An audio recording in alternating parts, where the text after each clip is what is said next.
ఈ మధ్య కాలంలోనే అవినీతి ఏ తారాస్థాయికి చేరింది అన్న దానికి నిదర్శనంగా axis energy venture India private limited అనే కంపెనీ ఒకసారి గమనించినట్టయితే ఇది కాదమ్మా, ఇది కాదు డేటా, ఇది కాదు స్లైడ్, ఇది కాదు. Axis energy venture India private limited కంపెనీతో విద్యుత్ కొనుగోలు ఒప్పందం ఈ మధ్యకాలంలోనే చంద్రబాబు నాయుడు గారు చేసినారు. ఆ చేసిన ఆ ఒప్పందం వల్ల రాష్ట్ర ప్రభుత్వం ఖజానాకు ఏకంగా 11,000 కోట్ల రూపాయలు స్కామ్ ఇది. I repeat this number once again. ఏకంగా 11,000 కోట్ల రూపాయల స్కామ్ ఇది. యాక్సిస్ సంస్థ నుంచి 400 మెగావాట్ల పవర్ వారి పిఎల్ఎఫ్ ప్రకారం ఏడాదికి 210 కోట్ల యూనిట్కు ₹4.60 చొప్పున కొనుగోలు చేస్తా ఉన్నారు. అంటే దాని అర్థం ఇది కాదులేమా, ఆ స్లైడ్ వేరే స్లైడ్, ఆ స్లైడ్తో కన్ఫ్యూజ్ కావకండి, ఆ స్లైడ్ వేరే స్లైడ్. యాక్సిస్ సంస్థకు సంబంధించి 400 మెగావాట్లకు వారి పిఎల్ఎఫ్ ప్రకారం 210 కోట్ల యూనిట్లు వాళ్ళు సప్లై చేస్తారు. ఆ సప్లై చేసే ప్రతి యూనిట్ ₹4.60 చంద్రబాబు నాయుడు గారు కొనుగోలు చేసే దానికోసం ఒప్పందం కుదుర్చుకున్నారు. అంటే 210 కోట్ల యూనిట్లు ఇంటూ ₹4.60 అంటే ఏడాదికి 967 కోట్ల రూపాయలు దీనిపై రాష్ట్ర ప్రభుత్వం ఖర్చు చేస్తుంది. ఇక దీని కంపారిజన్ ఒకసారి చేద్దాం. దీని కంపారిజన్ మా హయాంలో మేము సెకీతో కుదుర్చుకున్న ఒప్పందం ₹2.49.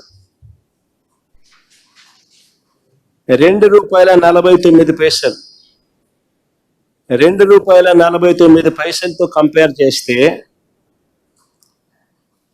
దీనితో పోలిస్తే యాక్సిస్ది ₹4.60 మైనస్ ₹2.49 అని అంటే ₹2.11 అధికంగా చంద్రబాబు నాయుడు గారు కొనుగోలు చేస్తూ 25 సంవత్సరాల పాటు కొనుగోలు చేసేట్టుగా అగ్రిమెంట్ వేసుకున్నారు.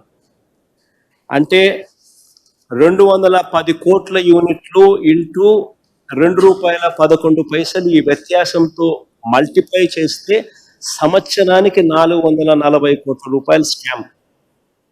25 సంవత్సరాలలో 11,000 కోట్ల రూపాయలు రాష్ట్ర ప్రభుత్వానికి సంబంధించిన ఖజానా నుంచి ప్రైవేటు వ్యక్తులకు చంద్రబాబు నాయుడు గారు దోచిపెడుతూ చంద్రబాబు నాయుడు గారు లాలూచి పడిన పరిస్థితి ప్రస్ఫుటంగా కనిపిస్తూ ఉంది. ఇది ఇచ్చేటప్పుడు చంద్రబాబు నాయుడు గారు చాలా తెలివిగా బీబీబీ అని చెప్పి ఒక విచిత్రమైన బండ్లింగ్ బ్యాంకింగ్ బ్యాలెన్సింగ్ అని చెప్పి ఒక విచిత్రమైన ఆర్గ్యుమెంట్ తీసుకొచ్చాడు. ఆశ్చర్యం కలిగించేదనంటే 4 గంటల పీక్ అవర్స్ పేరు చెప్పి 4 గంటల పీక్ అవర్స్ పేరు చెప్పి మొత్తం 24 గంటలకు ఇదే ₹4.60 చొప్పున కొనుగోలు చేస్తూ స్కామ్ చేస్తా ఉన్నాడు. ఇది నిజంగా అన్నిటికన్నా దారుణం. పోనీ ఈ బండ్లింగ్ బ్యాంకింగ్ బ్యాలెన్సింగ్ పద్ధతిలో పోనీ దీన్ని కూడా కంపేర్ చేద్దాం. పోనీలే, ఈ మధ్యకాలంలో సెకీ ఈ మధ్యకాలంలోనే రిలయన్స్ పవర్తో ఇదే పద్ధతిలోనే బండ్లింగ్ బ్యాంకింగ్ బ్యాలెన్సింగ్ అన్ని కలిపి ఈ మధ్యకాలంలోనే వాళ్ళు కూడా ఒక ఒప్పందం చేసుకున్నారు. ఆ ఒప్పందం ప్రకారము సేమ్ ఇదే మాదిరిగానే అది కూడా ₹3.53 కాల్ చేసుకున్నాం ఈ మధ్య. అది కూడా డేటా కూడా క్లియర్గా ఉంది. దానికి సంబంధించిన డేటా ఒకసారి చూడండి. ఒకసారి ఎవరెవరితో వాళ్ళు అగ్రిమెంట్లు చేసుకున్నారు ఈ మధ్య కాలంలోనంటే ఎన్టీపీసీతోనూ,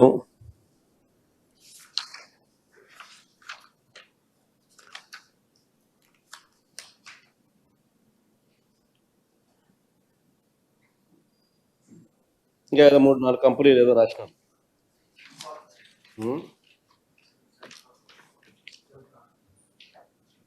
ఏమో పిల్లలు ఎవరైనా చదవంటారు అక్షరాలు మరీ చిన్నగా ఉన్నాయి.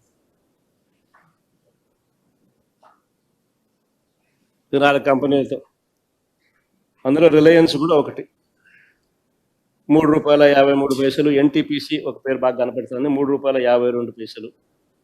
ఇంకోటి ఏదో అక్షరాలు మరీ చిన్నగా ఉండే. 4 కంపెనీలు మొత్తానికి. ఇవన్నీ ఈ మధ్య కాలంలోనే సెక్కి చేసుకున్న ఒప్పందాలు. ఆ ₹3.52-53 లెక్కేసుకున్నా కూడా ఈ ₹4.60 కంపేర్ చేసుకున్నా కూడా ₹10 స్కామ్ అని అక్కడ కూడా కనపడుతుంది.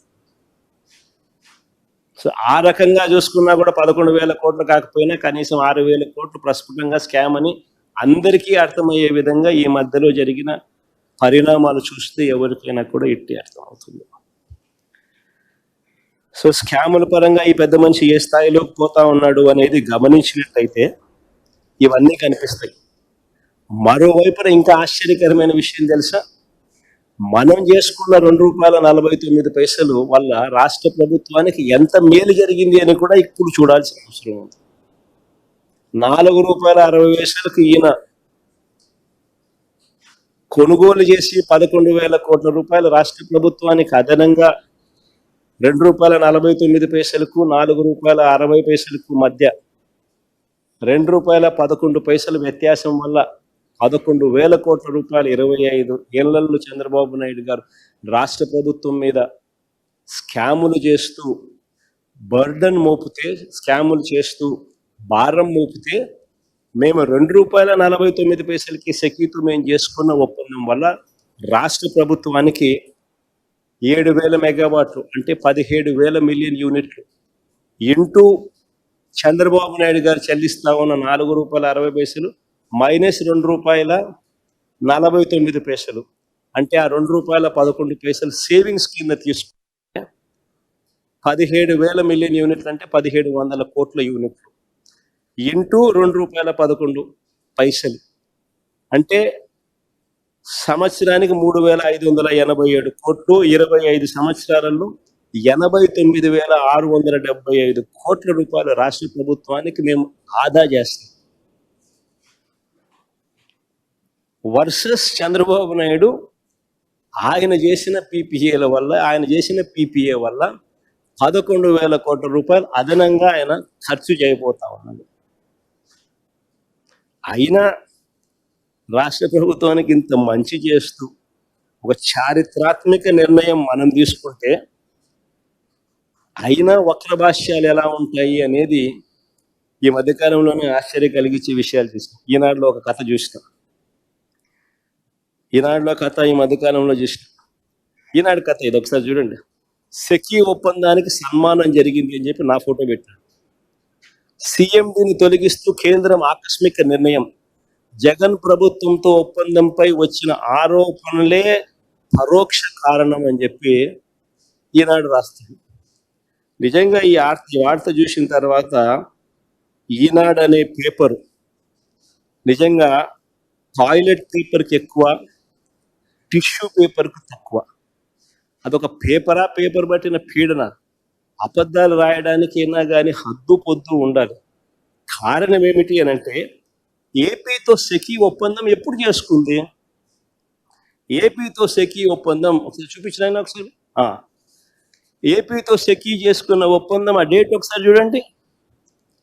ఆకస్మిక నిర్ణయం, జగన్ ప్రభుత్వంతో ఒప్పందంపై వచ్చిన ఆరోపణలే పరోక్ష కారణం అని చెప్పి ఈనాడు రాస్తుంది.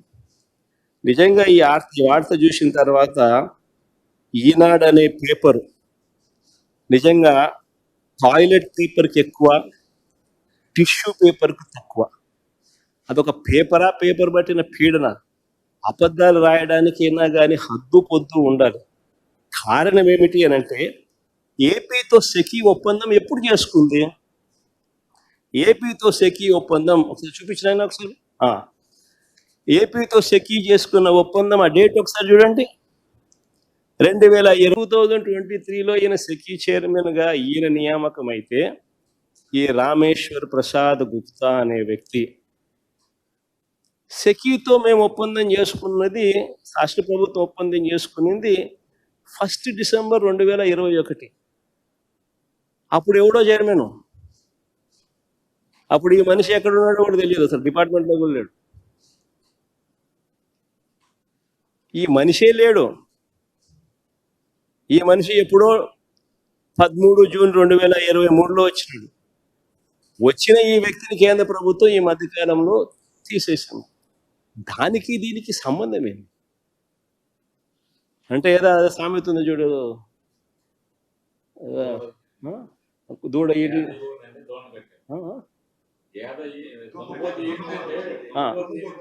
దున్నపోతు ఈనింది అని అంటే దూడను కట్టేసేయండి సార్. దున్నపోతు ఏమైనా ఏమైనా ఎలా బట్టి ఇవ్వగలుగుతుంది? దూడను కట్టేసేయండి. అట్టగా అసలు ఎవడు లేడు, అసలు మనిషే లేడు. ఈయన 2013 జూన్ 2023లో ఈయన వచ్చినాడు. మన ఏపీ గవర్నమెంట్ సెక్యూరిటీ ఒప్పందం చేసుకుంది 2021 డిసెంబర్లో చేసుకుంది. దానికి దీనికి సంబంధం లేదు. ఈ మనిషిని కేంద్ర ప్రభుత్వం ఇప్పుడు తీసేస్తే ఈ మనిషి ఈనాడు ముందు బొమ్మ సెకీ ఒప్పందానికి సన్మానం జరిగింది. సిఎండిని తొలగిస్తూ కేంద్రం ఆకస్మిక నిర్ణయం. జగన్ ప్రభుత్వంతో ఒప్పందంపై వచ్చిన ఆరోపణలే పరోక్ష కారణం. అసలు వీళ్ళు మనుషులేనా? వీళ్ళు ఏమన్నా మాఫియా రాజ్యం ఇది.